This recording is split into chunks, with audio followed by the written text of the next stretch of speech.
आज 18 तारीख सोमवार हम लोग विगत कुछ दिनों से विवेक चूड़ामणि पर थोड़ा विचार कर रहे हैं।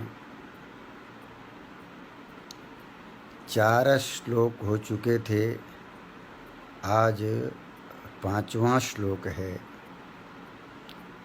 भगवान शंकराचार्य कहते हैं, इतः को नु अस्ति मूढ़ात्मा यस्तु स्वार्थी प्रमाद्यति दुर्लभम मानुषम देहम प्राप्य तत्रापि पौरुषम। इस दुर्लभ मानुष शरीर को प्राप्त करके, इस मनुष्य शरीर को दुर्लभ क्यों कहा है, इसके बारे में मैं आपको थोड़ा भगवान दत्तात्रेय और महाराज यदु, जिस यदुवंश में भगवान श्री कृष्ण का जन्म हुआ, यदुर्धर्मशीलस्य नितराम मुनिसत्तमा, वहाँ पर भगवान दत्तात्रेय जी महाराज यदु के साथ में जब संवाद करते हैं, श्रीमद् भागवत के 11 स्कंद के 9वें अध्याय का ये प्रसंग है। और आप लोग साधक प्रकृति के लोग हैं, हम कोई व्याख्यान नहीं करते हैं, ये एक आत्म विषयक चर्चा है। आप अपने घरों में यदि पुस्तक देखना चाहें तो श्रीमद् भागवत के 11 स्कंद के 9वें अध्याय का 28 और 29 नंबर का श्लोक आप देखेंगे, तब आपको इस मानुष देह की दुर्लभता मालूम पड़ेगी। इस श्लोक में भी भगवान शंकराचार्य कहते हैं, दुर्लभम मानुषम देहम प्राप्य, ऐसा भाष्यकार कह रहे हैं। वहाँ भगवान दत्तात्रेय जी महाराज कहते हैं, उस प्रसंग में बता रहे हैं, सृष्ट्वा पुराणी विविधानि अजयात्मशक्त्या वृक्षान् सरीसृपपशून् खगदंश मत्स्यान् तैरतुष्टहृदयं पुरुषं विधाय ब्रह्मावलोकधिषणं मुदमापदेवः। उस परमात्मा ने जब सृष्टि की तो सृष्टि करने पर भगवान ने अनेक प्रकार की सृष्टि की, वृक्षों की सृष्टि की। अनंत काल तक हमने इन वृक्षों को कितना सताया, इतने दुखी इन वृक्षों को किया। आज जब हम वृक्षों को देखते हैं, इतने प्रसन्न हैं।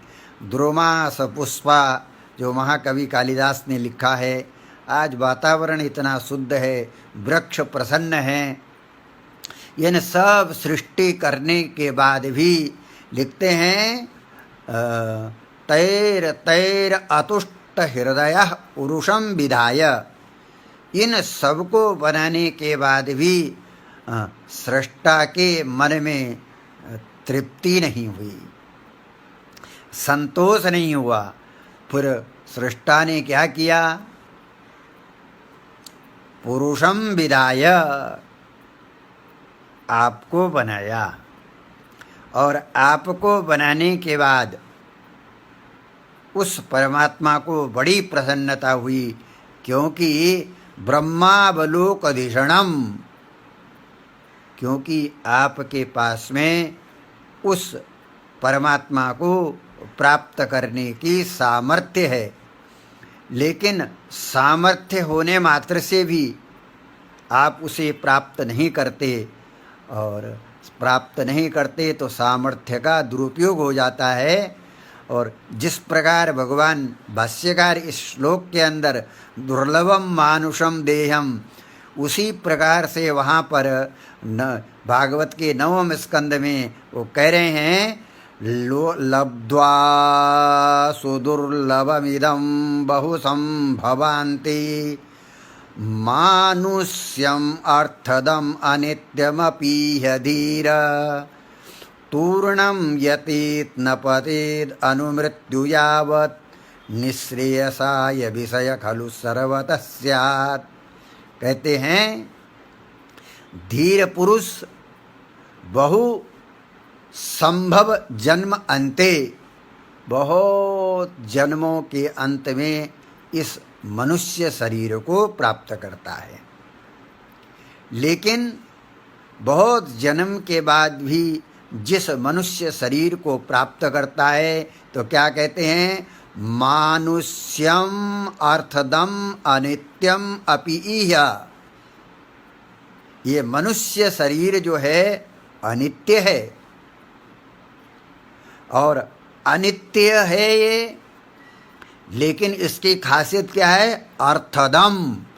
जो 4 पुरुषार्थ बताए, धर्म अर्थ काम और मोक्ष, वास्तविक में जो पुरुषार्थ है, वास्तविक में जो अर्थ है वो मोक्ष है। तो ये अनित्य होते हुए भी मोक्ष देने वाला है, और मोक्ष कैसा है, नित्य है। इसलिए श्री कृष्ण भगवत गीता में कहते हैं, अनित्यमसुखम लोकम इमं प्राप्य भजस्व माम। इसलिए वहाँ पर कह रहे हैं तूर्णम यतीत, बहुत जल्दी उस परमात्मा को प्राप्त करने के लिए प्रयत्न करना चाहिए। और कब तक प्रयत्न करना चाहिए, जब तक निःश्रेयसाय, जब तक आपको निःश्रेयस की प्राप्ति न हो जाए। निःश्रेयस का अर्थ होता है मोक्ष, मोक्ष की प्राप्ति न हो जाए, तब तक व्यक्ति को उस आत्म तत्व को प्राप्त करने के लिए प्रयास करना चाहिए। यहाँ भाष्यकार कहते हैं, इतः को नु अस्ति मूढ़ात्मा यस्तु स्वार्थे प्रमाद्यति। स्वार्थ, स्वार्थ वास्तविक में स्वार्थ क्या है, जब तक आप स्व को नहीं समझेंगे तब तक आप स्वार्थ को नहीं समझ सकते। जिस दिन आप स्व को समझ लेंगे उस दिन आपकी समझ में स्वार्थ आ जाएगा। नहीं तो हम स्वार्थ का अर्थ सामान्य स्वार्थ कर देते हैं। यहाँ पर वास्तविक में स्व का जो प्रयोजन है, जिसकी वजह से यह मनुष्य शरीर हमें प्राप्त हुआ है, जब तक हम उस को नहीं समझेंगे तब तक वास्तविक में हम पुरुषार्थ नहीं कर सकते। तो इसलिए कहते हैं इतः को नु अस्ति मूढ़ात्मा। वो मूढ़ है जो अपने सुख के लिए प्रयास नहीं करता। वो कृपण है जो व्यक्ति अपनी संपत्ति का उपयोग अपने सुख के लिए नहीं करता। इसलिए अपनी संपत्ति का उपयोग आपको अपने सुख के लिए करना चाहिए। और सबसे बड़ी संपत्ति आपकी क्या है, तो आपकी सबसे बड़ी संपत्ति यह मानुष देह है। इस मानुष देह का उपयोग उस परमात्मा की प्राप्ति के लिए जो करता है वो बुद्धिमान है। और जो व्यक्ति अपनी संपत्ति का उपयोग अपने सुख, यहाँ पे सुख शब्द का अर्थ है परमात्मा की प्राप्ति। छांदोग्य में लिखा है, यो वै भूवा तत्सुखम यदल्प्यम तद्मर्त्यम नाल्पे सुखमस्ति। इसलिए सुख जो परमात्मा है, इसलिए अपनी संपत्ति का उपयोग अपने सुख के लिए करिए। और जब आप अपनी संपत्ति का उपयोग अपने सुख के लिए करते हैं तब आप उदार होते हैं। और अपनी संपत्ति का उपयोग अपने सुख के लिए नहीं करते तब उसी का नाम कृपण है। शास्त्रों में कहा, एतदक्षरम अविदित्वा गार्गी यस्मात् लोकात् प्रयति स कृपणः। उस अक्षर परमात्मा को जाने बगैर जो मर जाता है उसका नाम ही कृपण है।